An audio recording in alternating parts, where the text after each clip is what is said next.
I'm Sam Ashton. I'm co-founder and manager of Cannabis Clinic Cardiff. What do you do in Cannabis Clinic Cardiff? We specialise in prescribing cannabis-based medicines for people with mental health conditions and symptoms. And what is the link between Hayes Labs here and in Cardiff? Well, we've been open now for 2 years. We've just celebrated our second anniversary. And one of the things that we've been doing is we've got lots of patients come in, but they have nowhere to go or no community to go to or place to go and link up with other like-minded individuals. And what we found is, like, with patients with mental health, they face stigmatisation for mental health, and then they're coming to us and we're having success with them with their medication and their treatment plan. And then they're like, right, we're ready to go out. You know, I'm not socially anxious anymore. I can leave the house. And then they've got nowhere to go and socialise. So this is going to be so pivotal to having a community for lots of different patients to come, get information, speak to other patients, learn about what helps other people. So yeah. Yeah, that's great. So this is the first lounge then of its sort in Wales. Why is that sort of noteworthy? Well, we went to visit in Northern Ireland earlier in the year, a lounge that's been set up there called Stay Medicated, and it had such a huge impact on the local community and on people being able to access information to go and find the right clinic to get their treatment and their medicine. And so we believe that this was a good model to bring to the UK. There are other ones that have opened up already in Maidstone and I believe in Exeter or Plymouth.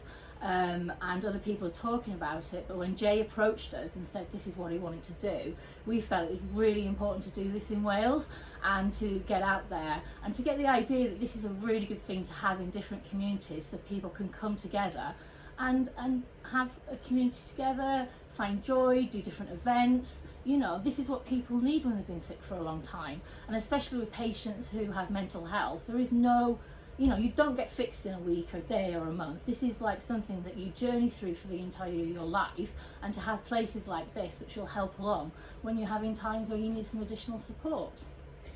Am I right in saying that you prescribe the medicinal cannabis in Cardiff and then people can come here to use it? Yeah. We offer a service, it's virtual, it's for any patients throughout the UK. We have many Welsh patients, some of them local to here, that I'm hoping then when they find out what Jay's doing here, they'll be able to come and be part of this community. How many clinics in like yours that actually prescribe medicinal cannabis are there in Wales? Do you know? We are the only one in Wales at the moment, but there are about 30 clinics that are based in England. I believe one may have opened up in Scotland, but yeah, we are the only one in Wales at the moment. Great. So yeah, in terms of like the legal aspect then, how do you distinguish, you know, your products against recreational cannabis use? And that's a really good question. The products that they prescribe, they come from specialist pharmacies. Most of the products have been imported in from different parts of the world, although I do believe we'll be having our first products that's going to be UK produced soon. They have been grown and they've been processed to very strict standards. To be able to get into the country, they have to go through lots of testing. It can take up to 2 years to be able to get a product to the market that's suitable for patients, and they have to go through EU GMP, EU GAP, and then finally they get to the UK, and that's when they'll be able to come and be prescribed to patients. There are several specialist pharmacies that are specialists in this alone, and that's where after we've seen a patient, we write a prescription and that gets sent to the specialist pharmacy, and the pharmacy gets in touch with that patient, takes payment, and then their medication gets shipped out to their home address. Are you worried at all that you could be possibly misconstrued as promoting recreational cannabis use instead of medicinal use? No, that doesn't worry me at all, because we are a clinic, we have consultant psychiatrists on board. Every patient goes through a proper consultation and they're only prescribed if it is going to be something that they may benefit from. We do, even though we're out and we go to big events where there's lots of legacy users there and the cannabis community, we are a different part of that community, and we're there to help people who need to access this medicine as a medicine to help with their health. What is your take on recreational cannabis use then? Well, interestingly, there's countries like Germany who will be doing an adult use market next year. They're trialling that next year. So that means that it's gone through EU legislation, has been approved. Czechoslovakia are also doing this. I know that Malta has also done it for adult use. And we know over the ocean, there's Canada, there's US, and they've been the ones leading the way as well. Other countries like Thailand have gone for adult use. So I think even though we in the UK are perhaps not ready to go and do that step, I think at some point in the future it will be inevitable. Would you want that? Would you call for that? I want people to stop being persecuted for cannabis. And I don't know whether that should be decriminalised, whether that should be done through regulation or legislation, but I think that people are still being persecuted and, you know, criminalised for using this, for whether it's for recreational purposes or whether it's because they know it works for them medically but they can't access it through a legal route, then I think it has to be stopped. I don't know the answer to it, I just know that this needs to improve, and I think we need to as well follow America's example where we let out people who are on cannabis convictions in prison, and I think that's another big step that we should be looking at. And then I just wanted to ask as well, is there sort of any risk that, you think about children who are missold vapes and things like that, is there any risk of the same happening in this sort of instance? Well, when we have when we have laws at the moment for cannabis, which there's no legislation, the police are struggling to go and police this, then children have got access to it. But when you have proper regulation in place and proper places where you can get the cannabis, then that will stop children being able to access it. So that's recreational cannabis? Well, it's adult use cannabis, but at the moment we're operating in the UK on only a medical cannabis basis. And anyone who's prescribed cannabis would have been told by the clinic to keep it safe, to keep it away from children and animals, to keep it locked up and everything. So the cannabis that's coming through medically should be, and if you look here, they're all properly child-proof and everything. So children are being looked after when people are going through the legal route. And then, I don't know who this question is best suited for, but I just wanted to ask about the local policing, if you're willing to answer on that, sort of, the policing. I want to get something really about what you said regarding... I could say how you brought it down. I'm happy. I'm happy to tell that story if you want. Because you brought it, to say how you brought it down and how they responded, and then mention that they did come down and apologise. They came down 2 weeks later, mate. Was it 2 weeks later they came down to apologise? Well, yeah. Okay. It's a couple. Couple of weeks. It's a Okay. couple of weeks.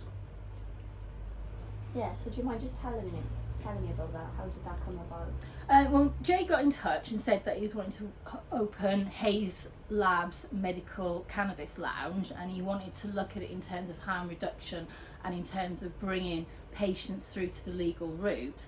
And he said that he had a meeting, a packed community meeting, and it was a few days after he contacted, and he said, is there any way that you could support us with this? He said the police have said that I'd need to get a doctor or a clinic on board to see if I could do this. And I said, well, after visiting Northern Ireland and seeing how it had been done there, I thought it was a really, really good thing to support. So I came along. Also in conjunction with this, we have had some people in the community getting very, very worried about police interactions with patients, and I've spoken to patients and they've expressed their concern about these interactions. So it sort of came at a time where I thought, well, I'll come along. And so I came along, and what I did is I brought my passport so the police could check who I was, and I brought my prescription, which was a photocopy of my prescription, so they could check that my passport and my prescription lined up. And then I brought my package of my medication so the police could see that this was my medication. and because I just happened to have it a couple of days ago, I didn't open any of the medication, so all the medication was sealed, so it was impossible that I could have, even if I knew how to access cannabis elsewhere, that I couldn't have put different cannabis other than medical inside the medication pots. So the police opened it all up and they inspected the medication and they made comments on how some smelled like what it smelled before, some didn't, etc. And then during that, I thought I'd proven to the best of my ability that I'm a legal patient, and the police officer did indicate that in different circumstances he may have decided to arrest me, which shocked me and caused me a great deal of stress because I've never been in that situation before. And we ended up amicably, and we had an exchange of ideas, and we took paperwork along, and we took information about when the change of the law happened and what was happening with patients. And within 2 weeks of this meeting, the officers in question came to Jay to offer an official apology for not knowing the correct legislation linked with this. They have sent their police officers on training so they know how to deal with medical cannabis patients, and they've had other meetings with other police forces throughout the UK as well. So I think we've had a positive impact in helping the police to understand this really challenging and difficult area of their policing. I wanted to ask, sort of collectively, would you say that you are calling on the police to better their understanding of medicinal cannabis use? Absolutely. And when I say this, I don't think this is police officers' individual fault. I think there's been a breakdown of communication from the Home Office through the police commissioners to make sure that the police officers on the street have the correct up-to-date legislation. And I think some police officers find themselves in vulnerable situations with patients when they're, unlawfully arresting them or confiscating their medications. And there are lots of things going through courts at the moment where certain police officers are finding themselves in difficulty, shall we say. And I just think that what came across when we had that meeting was how vulnerable the police officers were themselves, as well as the patients, because with our patients, I know some of them wouldn't cope with being challenged by a police officer because of the reasons why they prescribed that medication. So yeah, I think going forward, if this message could go out and get it so that more police commissioners disperse the correct legislation and information and gave them policies which they could follow, in which then they can identify legitimate medical patients and know when someone is perhaps carrying cannabis they may be using medically but they haven't sourced it in the correct manner. Great, thank you. Is there anything you'd like to add? I don't think so. Is there anything I should add? I think you've done really well there. Thank you. That's my first one ever. I did prepare for that. Or can I just, before you move, just grab a couple of shots of you, so like your hands were moving. So, are you okay? Yeah. Fine.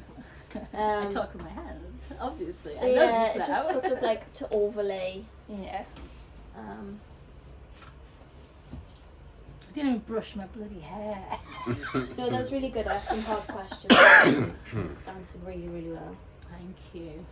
I'm just really passionate, and I just think I'm so humbled by our patients. Maybe this is what you should be recording as well. We've had patients come through that we have literally changed their lives. I've had patients who've had to. That's a really good line, actually. Yeah.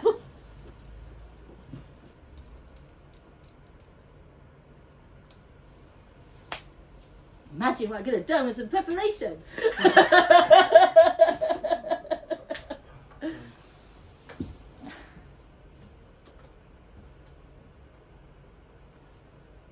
Okay, yeah, go on if you want to just talk about that again.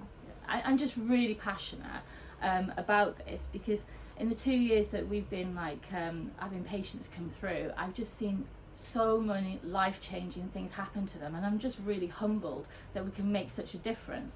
I've had patients who've had to have an advocate, literally, who couldn't speak on the phone, and then 9 months later come back to me, speaking to me, but not only speaking to me, but going, can I have a letter? I'm going on holiday.